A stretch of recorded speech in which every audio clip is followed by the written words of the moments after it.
In this video, I'm gonna guide you through how to download FIFA mobile game on Android. To do so, simply go ahead and launch Open Play Store app on your Android device.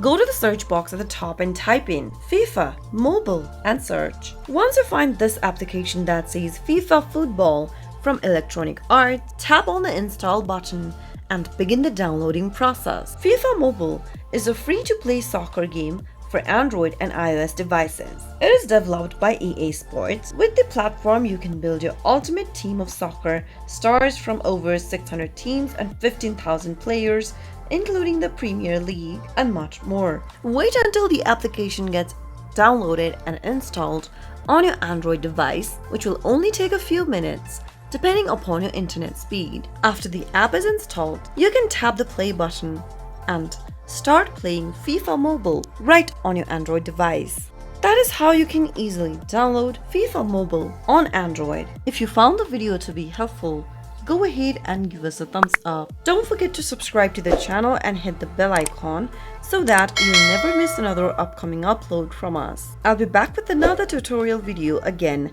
Goodbye till then.